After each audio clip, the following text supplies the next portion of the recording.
पश्चिमी यूपी में बीजेपी को 71 से 75 सीटें। पंकज झा, आप तो बहुत घूम रहे हैं, क्या कहना चाहेंगे? 71 से 75 सिर्फ 136 में से।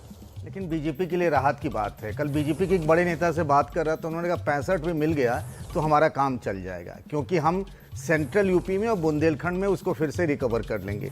लेकिन सबसे गौर करने वाली बात यह है ना कि 3% के वोट शेयर का जो फर्क था समाजवादी पार्टी गठबंधन और इसमें बीजेपी में, ये जो मायावती का यानी बीएसपी का जो वोट शेयर है 16%, ये इसकी वजह से जो वोट शेयर में बहुत कम है, लेकिन सीटों का फासला इसीलिए है कि लोकल आधार पर देखेंगे तो बीएसपी ने किसका नुकसान किया उसके हिसाब से बीजेपी को इतनी सीटें दिख रही हैं। और बीएसपी को 8 से 10 सीटें आ रही है बीजेपी विद्रोही इस इलाके में। उस जगह देखिए यही एक इलाका है जहां बीएसपी थोड़ा कुछ इलाकों में मजबूत है, और इसके अलावा जैसे बुंदेलखंड के कुछ इलाकों में ही मजबूत है। लेकिन मैं भी पिछले 2-2.5 दिनों से वहां घूम रहा हूं पश्चिमी उत्तर प्रदेश में। लोगों का कहना है कि सीट टू सीट चुनाव होता जा रहा है और कुछ जगह चुनाव त्रिकोणात्मक होता जा रहा है।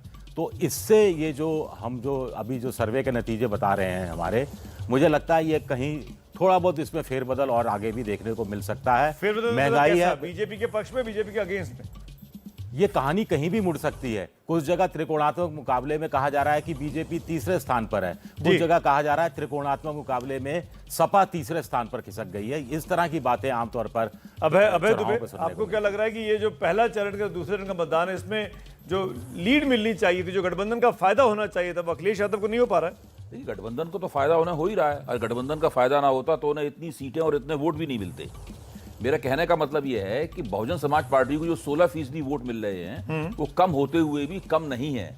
वो इस लड़ाई को सीधा बनाने की बजाय त्रिकोणात्मक बना देंगे।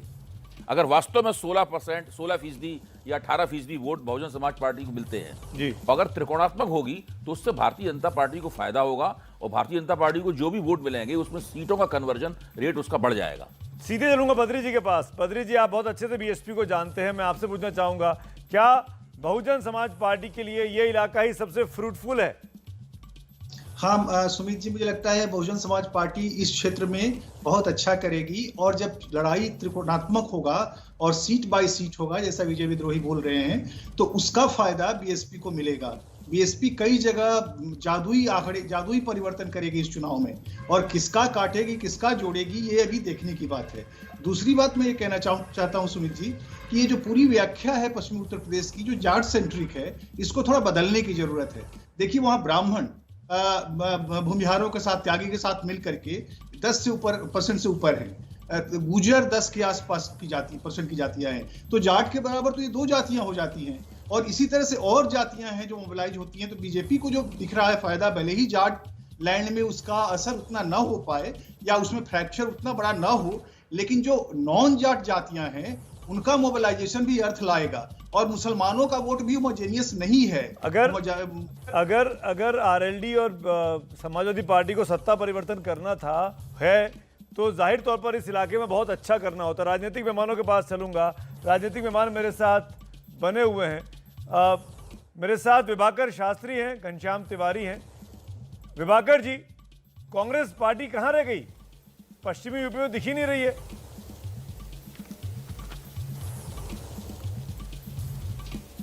सुमित जी, सबसे पहले नमस्कार। ये तो आप लोगों के आंकड़े हैं कि कांग्रेस पार्टी दिख नहीं रही। मैं पिछले 3 दिन से दौरा कर रहा हूँ और मैं आपको सीटें भी बताता हूँ। मैं मथुरा गया, मैं अनूप शहर गया, और मैं और 3-4-5 सीटों पे और गया प्रचार करने के लिए। मुझे तो ये लग रहा है कि हर जगह कांग्रेस पार्टी जीत रही है।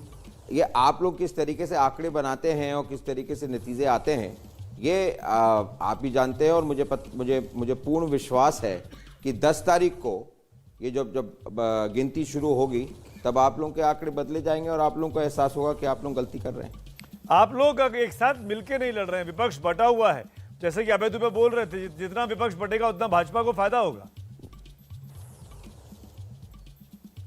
नहीं, देखिए 2017 में हमने प्रयास करा, हम लोग मिलके लड़े और हमको नुकसान हुआ। उससे पहले हम बीएसपी के साथ मिलके लड़े, तब भी हमको नुकसान हुआ। 2019 में बसपा सपा मिलके लड़े, उनको नुकसान हुआ। तो ये मिल के जो राजनीति करते हैं वो नहीं। मेरा ये मानना है कि आज कांग्रेस कई वर्षों बाद 403 सीटों पे लड़ रही है और इससे हमारे वोट शेयर बढ़ेगा और हमको सीटों में बहुत ज़्यादा परिवर्तन होगा, हम जीतेंगे, बहुत ज़्यादा सीटें जीतेंगे। बहुत ज़्यादा सीटें जीतेंगे। घनश्याम तिवारी, वादे अपने अपने, दावे अपने अपने, हमको तो सबकी बात सुननी है, हम आपकी बात भी सुन लेते हैं। घनश्याम तिवारी, सी वोटर का सर्वे ये कह रहा है कि पश्चिमी यूपी में आप अभी भी बीजेपी को टक्कर उस तरीके से नहीं दे पाए जैसे कि आप उम्मीद कर रहे होंगे। नमस्कार सुमित, आपको, दर्शकों को और को पैनलिस्ट को। देखिए, मुझे लगता है कि एक दौर आता है चुनाव में, खासकर मतदान से पहले, जब फ्लोटिंग वोट्स आपको और फ्लोटिंग नैरेटिव्स नहीं दिखाई देते हैं। अगर कुछ डिस्ट्रप्टिव हो जाए तो अलग बात है, तो ऐसा डिस्ट्रप्टिव हुआ नहीं है। भारतीय जनता पार्टी की सबसे बड़ी असफलता ये है कि इस चुनाव में जाते समय किसान उनके खिलाफ खड़े थे। हिंदू मुस्लिम और किसी तरह की घृणा की राजनीति वो चाहे अमित शाह जी ने कह दिया हो कि 650 साल से मूलों से लड़ाई लड़ रहे हैं, लेकिन वो उस तरह की नफरत फैला नहीं पाए और जगह जगह उनके उम्मीदवारों को लोग भगा रहे थे, किसान भगा रहे थे। तो इसलिए अब मुझे नहीं लगता कि प्रतिदिन पल पल ये कोई स्कोर कार्ड नहीं है कि पल पल चीजें बदल रही हैं। मुझे लगता है कि अब जब हमने एक बड़े पैमाने पर वहां पे अभियान चलाया है, विजय यात्रा, परिवर्तन यात्रा चलाई है, तो लोगों को ये समझ में आ गया है।